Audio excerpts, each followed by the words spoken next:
Seguimos en vivo en Puntal AM y hablamos de COVID nuevamente porque venimos advirtiendo, según los informes del Ministerio de Salud de la Nación, el incremento de casos, ¿no? Y en este último mes el incremento ha sido más que importante. En algunos casos y en algunos sectores hasta el 100% de aumento en contagios, aumentos en las internaciones y también su correlato proporcional con los fallecimientos. No ha desaparecido la pandemia, por más que nos hemos relajado en muchas cuestiones. Hay que seguir dándose el refuerzo, si han pasado 6 meses, y sobre todo contemplar las derivaciones, ¿no? Las subvariantes de Omicron, que son las que nos mantienen en alerta. ¿Qué pasa en la ciudad de Río Cuarto? ¿Cuál es su cifra acá de incrementos de contagios de COVID-19? Se lo preguntamos a Lucas Stefanini, que es el subsecretario de Promoción y Prevención de Salud y que ya está con nuestro móvil. Marce, adelante, buen día. ¿Qué tal, Pauli? ¿Cómo te va? Muy buen día para vos. Abrazo grande a cada uno de los seguidores de Puntal AM. Con Lucas Stefanini vamos a estar haciendo esta serie de consultas. Ya nos recibe. Bueno, Lucas, muchísimas gracias por recibirnos. Ha habido un aumento quizá progresivo, no que preocupe, pero desde la última semana de julio de casos de COVID. Sí, hemos tenido un aumento de los casos que realmente no tienen un impacto importante en lo que es internacional. Eso siempre lo quiero aclarar porque uno cuando habla de COVID no hablamos del mismo contexto cuando hablábamos hace 2 años atrás, ¿no? El impacto hoy de COVID en internación es muy bajo, hay muy pocos pacientes internados. Por ende, la mayoría y la gran mayoría de casos que tenemos son pacientes ambulatorios, ¿no?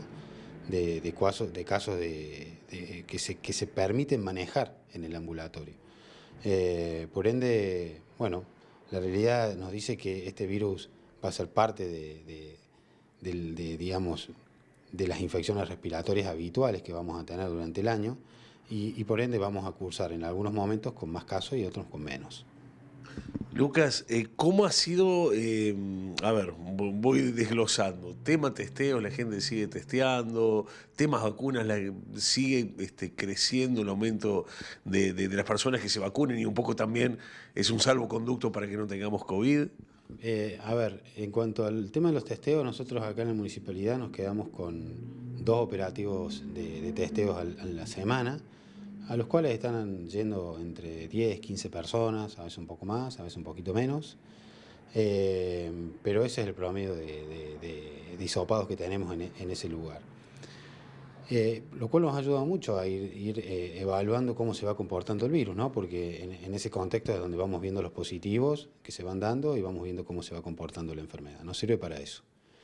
Y después con el tema de la vacunación ha bajado muchísimo, obviamente, no podemos ni compararlo con el año pasado o el anteaño, pero hemos ido teniendo personas que se han ido acercando a hacer sus dosis de refuerzo, sobre todo aquellas personas que tienen como más indicación de la vacunación, que tiene que ver con pacientes inmunosuprimidos o pacientes mayores de 50 años, pacientes con enfermedades crónicas, que son los pacientes que más indicación tienen del refuerzo.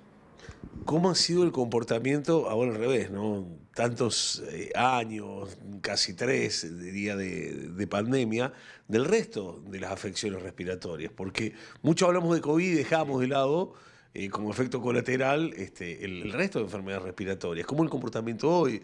Digo bronquitis, digo neumonía.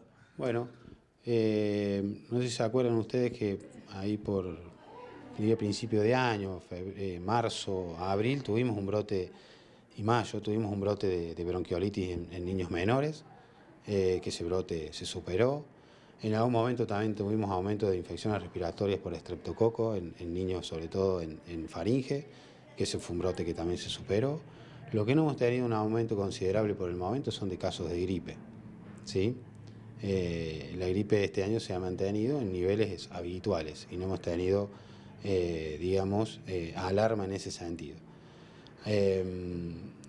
Eso como los brotes más importantes que hemos tenido por el momento este año, y ya estamos, digamos, por terminar el invierno, van a empezar a subir las temperaturas, por ende aparecerán otras infecciones y no estas, como normalmente pasa con el cambio de temperatura, ¿no?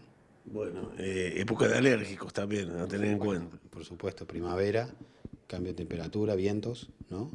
y uno empieza a ver ya rinitis alérgica en el consultorio, cuadros de congestión, etcétera, que tienen que ver mucho con eso. Bueno, Pauli, no... bien, no ha sido significativo hasta aquí el aumento del COVID por lo pronto, pero te sumo a la conversación si tenés alguna inquietud. Bueno, a ver, busquemos cifras, preguntarle al doctor Stefanini cifras. ¿En qué porcentaje? Porque a nivel nacional hay cifras del propio Ministerio de Salud que habla de un incremento en el último mes de entre el 50 y el 100% en algunos lugares. ¿Cuál es el porcentaje de incremento en Río Cuarto si lo tuviera que poner en un número de porcentaje el doctor?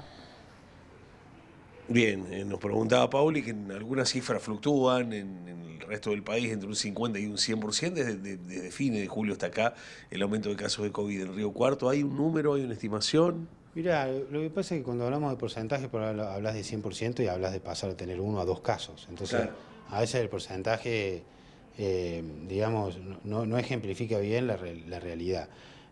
Nosotros, para que ustedes entiendan, hemos estado teniendo en las últimas semanas entre 6 y 7 casos confirmados de COVID, ¿sí? Para semanas anteriores de tener 1 o 2 casos. Eso es más o menos cómo se ha ido comportando la enfermedad. O sea, si uno lo ve por porcentaje ha aumentado muchísimo, pero en realidad el número absoluto no nos dice mucho porque claro, son pocos. Si pasó de 1 a 6 es 600%, pero... Exacto. Marce. Por eso, yo creo que no hay que medirlo más como cantidad de casos, sino lo que tenemos que medir es la cantidad de internados que tenemos y la cantidad de camas de terapia internados con COVID. Creo que ese es el dato fundamental y es el dato que nos da tranquilidad a nosotros porque la verdad que no hay pacientes internados en ese contexto. Claro. Sí, Pau. Bueno, y también va cambiando de acuerdo a la localidad y a las políticas públicas y de salud. Entonces, pasando de vuelta, hoy en Córdoba escuchaba, no hay lugares de testeo provistos desde el municipio. En Río Cuarto sí. Reiteramos, 2 veces a la semana están los operativos de identificar gratuitos, porque en otros lugares tienen que ir a un lugar privado para hacerse el testeo. Y el otro tema es la vacunación. ¿Cuándo tenemos que vacunarnos, darnos la 5ª dosis o el tercer refuerzo? Depende si es que ya superamos los 6 meses. Hacer hincapié en esas 2 cosas, por favor, a ver. Bueno, nos pregunta Pauli, uno, la cuestión llamativa también está, digamos, que no se observan otros operativos de identificar en la provincia y sí, acá en Río Cuarto, sí, donde tal cual decías vos, hay 2 por semana. 2, el tema de la vacuna, ¿cuándo hay que darse ese espacio de la vacuna para el refuerzo, para la 5ª, aquellos que no lo tienen? Bueno, la 5ª, para cualquier paciente que tenga necesidad de colocarse una 5ª dosis, todavía no la tenga colocada, ya ha pasado más de 6 meses de la última dosis, puede colocársela sin problema, ¿sí? En el caso de los refuerzos después de 5ª dosis, estamos hablando de mayores de 50 años o pacientes inmunosuprimidos, también pueden colocársela.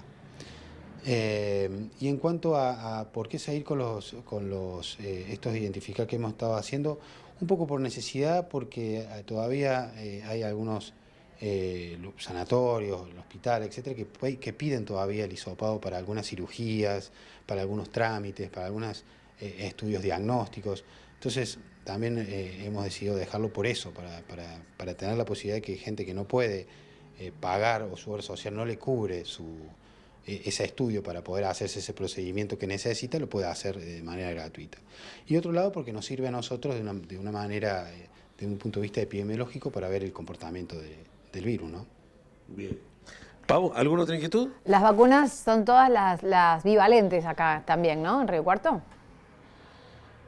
Sí, las vacunas son todas bivalentes aquí en Río Cuarto. Sí, exactamente. Exactamente. Bueno. Tenemos esa vacuna actualmente. Muy bien. Bueno, entonces como dato, síguelos identificar 2 veces por semana. El aumento no ha sido significativo desde julio para aquí, en virtud sobre todo de la tranquilidad de las camas, ¿no? Me parece que ese es un indicador importante que se da en cuanto a políticas de Estado. La ocupación de camas ha sido gravitante en algún momento y ha sido de extrema preocupación para el sistema de salud. Y bueno, lo otro, ¿no? De que está la posibilidad de seguir vacunándose, de que sea este salvoconducto para que, no digo erradicar, porque es muy difícil, pero sí para mitigar los números del COVID-19. Bueno, muchas gracias al doctor Lucas Stefanini, subsecretario de Promoción y Prevención de la Salud. Gracias a ustedes, chicos. Hasta luego. Hasta luego. 7 casos por semana entonces en Río Cuarto. Es como, no reviste tanta importancia como se le está dando en otros puntos del país, ¿no?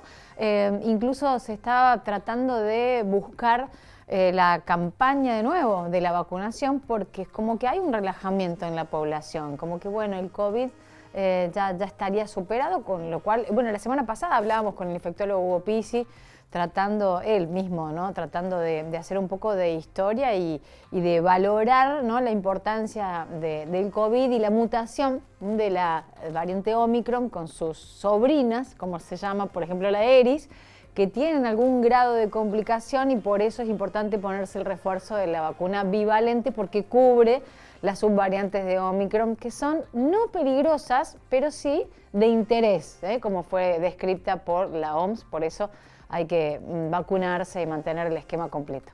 Hacemos una pausa y ya venimos con más.